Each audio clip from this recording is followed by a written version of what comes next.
नमस्कार श्रोताओं, स्वागत है आपके अपनी रेडियो स्टेशन पर। आज हम लेकर आए हैं एक ऐसी कहानी जिसे सुनकर आप न सिर्फ मुस्कुराएंगे बल्कि सोच में भी पड़ जाएंगे। और हाँ, अगर आप यूजीसी नेट या सेट की तैयारी कर रहे हैं तो ये प्रसंग आपके लिए बेहद महत्वपूर्ण है। बिल्कुल जीवन। आज हम बात कर रहे हैं कृष्णचंद्र की मशहूर कहानी जामुन का पेड़ की। कहते हैं कि जिसे एक बार ये कहानी सुन ली वो इसे कभी नहीं भूल पाता। कृष्णचंद्र, जिनका जन्म वजीराबाद में 30 नवंबर, एक ऐसे लेखक जिनकी रचनाओं में समाज की विडंबनाएं, हास्य, व्यंग्य और इंसानी जज्बात सब कुछ मिलता है। तो चलिए शुरू करते हैं इस सफर को एक मजेदार लेकिन चुभती हुई कहानी के साथ। नाम है जामुन का पेड़। और इसकी पृष्ठभूमि क्या है, लेखक की सोच कैसी है, सब कुछ हम आपके साथ इसी बातचीत में खोलते जाएंगे। तो दोस्तों, पिछली रात बड़ा जोरदार अंधड़ चला। हवाएं कुछ ऐसे शोर मचा रही थीं जैसे पूरी शहर की नींद उड़ा देना चाहती हूँ।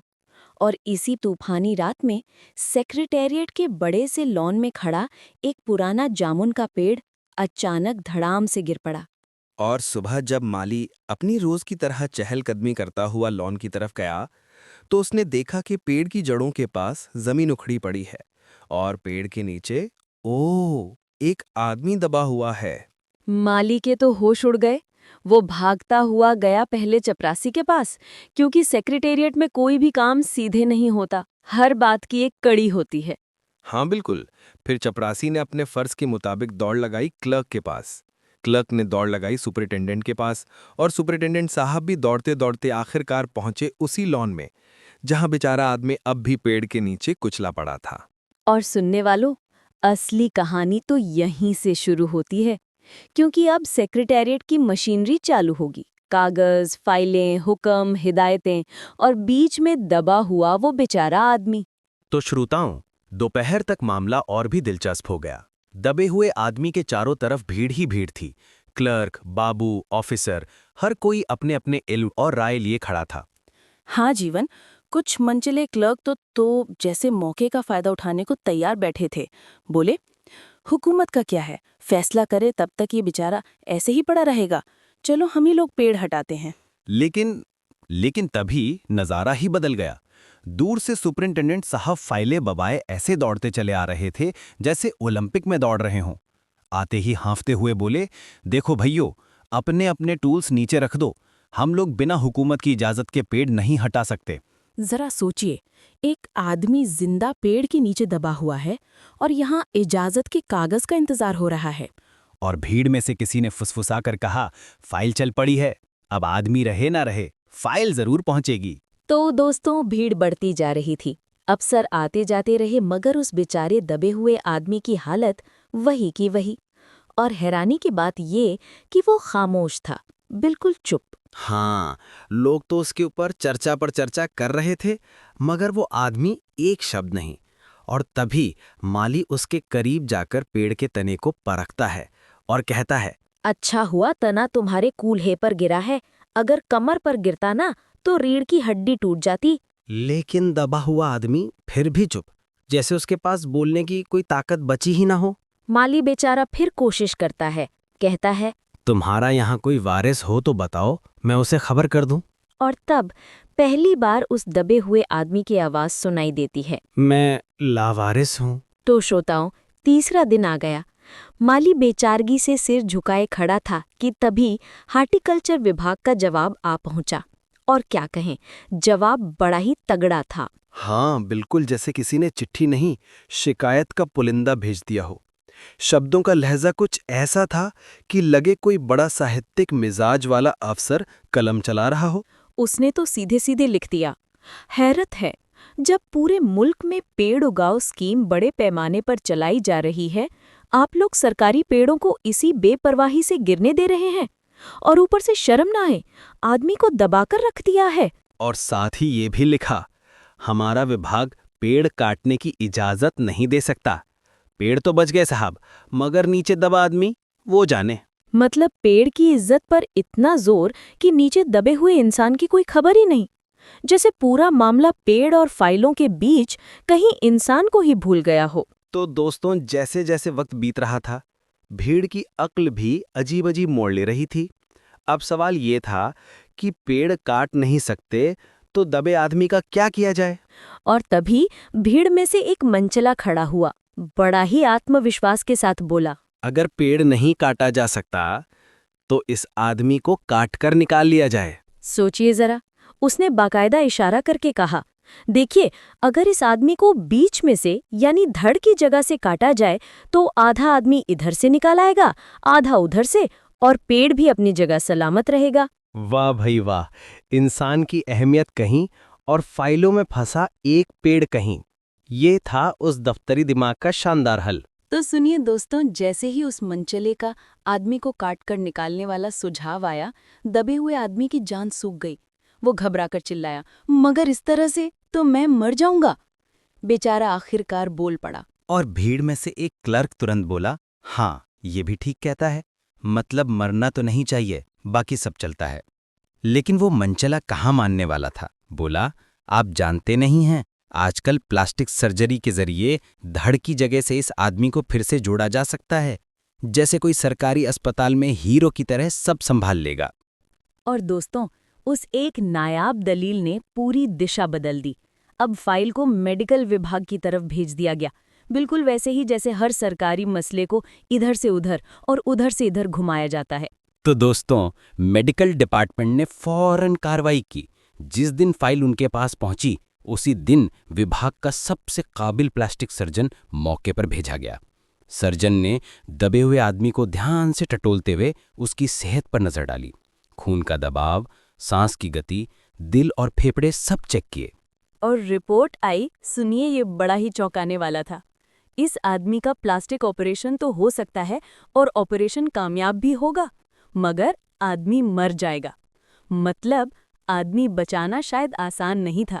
लिहाजा इस सुझाव को भी तुरंत रद्द कर दिया गया और रात को माली ने बेचारे दबे हुए आदमी को खिचड़ी खिलाते हुए समझाया, अब मामला ऊपर चला गया है। सुना है कि सेक्रेटेरिएट के सारे सेक्रेटरियों की मीटिंग होगी, उसमें तुम्हारा केस रखा जाएगा। उम्मीद है सब काम ठीक हो जाएगा। दबे हुए आदमी ने एक आह भरी, धीरे से कहा, हमने माना कि तगाफुल न करोगे, लेकिन खाक हो जाएंगे हम तुमको खबर होने तक। माली ने अचंभे से अपने मुंह में उंगली दबाई और कहा, क्या तुम शायर हो? और दबे हुए आदमी ने धीरे धीरे सिर हिलाया। बस फिर क्या था। अगले दिन माली ने चपरासी को बताया, चपरासी ने क्लर्क को, क्लर्क ने हेड क्लर्क को, और थोड़ी ही देर में पूरा सेक्रेटेरिएट जान गया कि दबा हुआ आदमी शायर है। और शाम तक क्या हुआ? शहर के मोहल्ले मोहल्ले से शायर लोग आने लगे। सेक्रेटेरिएट का लॉन अब भांति भांति के शायरों से भर गया। कुछ शायर अपनी गज़लें सुनाने लगे, कई क्लर्क उनसे सलाह लेने लगे। एक तरह से दबा हुआ आदमी अब शायरों और अदब से जुड़ी भीड़ का केंद्र बन गया। और फिर भाई साहब, ज्यों ही ये पता चला कि जो बेचारा पेड़ के नीचे दबा है दरअसल एक शायर है, अरे वाह, फिर तो माहौल बदल ही जाना था। सेक्रेटेरिएट की सब कमेटी ने तुरंत फैसला किया, चूंकि दबा हुआ आदमी शायर है तो इस फाइल का ताल्लुक ना कृषि विभाग से है और ना ही हॉर्टिकल्चर विभाग से। अरे भाई, शायर हो तो मामला जाहिर है, दिल, एहसास, जज्बात वाला है। ये कोई पेड़ पौधों वाली फाइल थोड़े ही है। तो कमेटी ने फाइल को बड़े एहतियात से गहरी सोच विचार के बाद धकेल दिया कल्चरल अकेडमी की ओर। अरे हाँ, क्योंकि शायर दबा हो या डूबा, जिम्मेदारी हमेशा कल्चर वालों की ही बनती है। सरकारों की पुरानी परंपरा है। तो दोस्तों, फाइल संस्कृति विभाग के अलग-अलग सेक्शन से होती हुई सीधे साहित्य अकादमी के सचिव के पास पहुंच गई। बेचारा सचिव उसी वक्त अपनी गाड़ी में सवार होकर सेक्रेटेरिएट पहुंचा और दबे हुए आदमी से इंटरव्यू लेने लगा। सचिव ने पूछा, तुम शायर हो? दबे हुए आदमी ने धीरे से जवाब दिया, जी हाँ। सचिव ने फिर पूछा, क्या तखल्लुस रखते हो? और दबे हुए आदमी ने कहा, अवस। अवस? सचिव जोर से चीखा, क्या तुम वही हो जिसका मजमुआ कलाम अक्स के फूल हाल ही में प्रकाशित हुआ है? शायर ने सिर हिलाया और सचिव ने अगला सवाल किया, क्या तुम हमारी अकादमी के मेंबर हो? नहीं, शायर का जवाब आया। सचिव ने जोर से चीखा, हैरत है, इतना बड़ा शायर, अवस के फूल का लेखक और हमारी अकादमी का मेंबर नहीं है। उफ उफ, कैसी गलती हो गई हमसे। कितना बड़ा शायर और कैसे गुमनामी के अंधेरे में दबा पड़ा है। गुमनामी के अंधेरे में नहीं, बल्कि एक पेड़ के नीचे दबा हुआ। भगवान के लिए मुझे इस पेड़ के नीचे से निकालिए। सचिव बोला, अभी बंदोबस्त करता हूँ, और तुरंत अपनी विभागीय रिपोर्ट पेश कर दी। अगले दिन वो भागा भागा शायर के पास आया और बोला, मुबारक हो, मिठाई खिलाओ, हमारी सरकारी अकादमी ने तुम्हें अपनी साहित्य समिति का सदस्य चुन लिया है। ये लो ऑर्डर की कॉपी। मगर मुझे इस पेड़ के नीचे से तो निकालो। उसकी सांस बड़ी मुश्किल से चल रही थी और आंखों से साफ पता चलता था कि वो बहुत कष्ट में है। सचिव ने धीरे से कहा, ये हम नहीं कर सकते। जो हम कर सकते थे वो हमने कर दिया। बल्कि हम तो यहाँ तक कर सकते हैं कि अगर तुम मर जाओ तो तुम्हारी बीवी को पेंशन दिला सकते हैं। अगर तुम आवेदन दो तो ये भी कर सकते हैं। मैं अभी जिंदा हूँ, मुझे जिंदा रखो। और अब दोस्तों कहानी एक नया मोड़ ले रही है। सेक्रेटेरिएट में फाइलें घूम रही हैं, अफसर परेशान है और बेचारा दबा हुआ आदमी अभी भी उसी जामुन के पेड़ के नीचे पड़ा है। और तभी वहीं पर सरकारी एकेडमी का सचिव पहुंचता है। हाथ मलते मलाते बड़ी उलझन में कहता है, मुसीबत ये है, हमारा विभाग सिर्फ संस्कृति से ताल्लुक रखता है। आपके लिए हमने वन विभाग को लिख दिया है, अर्जेंट लिखा है, बस अब वही कुछ करेगा। ये अर्जेंट शब्द सुनकर तो लगता है कि बड़ा काम हो गया होगा। अरे भाई, सरकारी विभागों में अर्जेंट का क्या मतलब होता है ये तो श्रोता भी जानते हैं। और शाम होते होते मामला एकदम नया मोड़ ले लेता है। शाम को माली आया और दबे हुए आदमी से बोला, कल वन विभाग के आदमी आकर इस पेड़ को काट देंगे और तुम्हारी जान बच जाएगी। माली की खुशी का ठिकाना नहीं था, लेकिन बेचारे दबे हुए आदमी की सेहत जवाब दे रही थी। फिर भी वो किसी न किसी तरह अपनी जिंदगी के लिए लड़ रहा था। कल तक, सुबह तक, किसी न किसी तरह उसे जिंदा रहना था। लेकिन अगले दिन जब वन विभाग के आदमी आरी और कुल्हाड़ी लेकर पहुंचे तो उन्हें पेड़ काटने से रोक दिया गया। वजह मिली, विदेश मंत्रालय का हुक्म आया था कि इस पेड़ को ना काटा जाए। और वजह सुनिए, ये पेड़ 10 साल पहले पिटोनिया के प्रधानमंत्री ने सेक्रेटेरिएट के लॉन में लगाया था। अब अगर पेड़ काटा गया तो पिटोनिया सरकार से हमारे संबंध हमेशा के लिए बिगड़ सकते थे।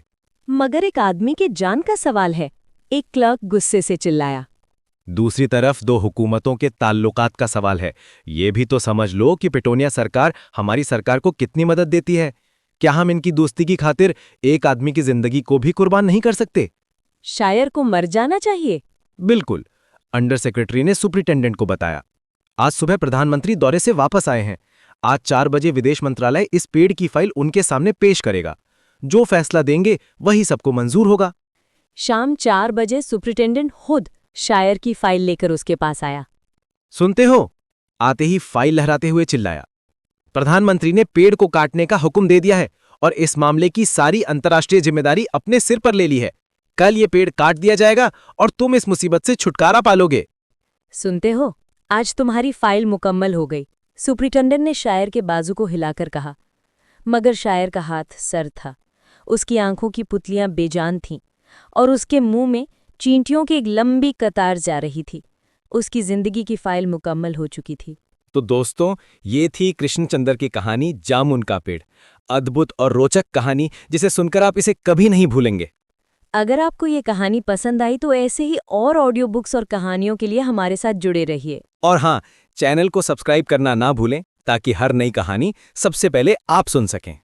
धन्यवाद दोस्तों, और सुनते रहिए हमारी कहानियों के इस जादू को।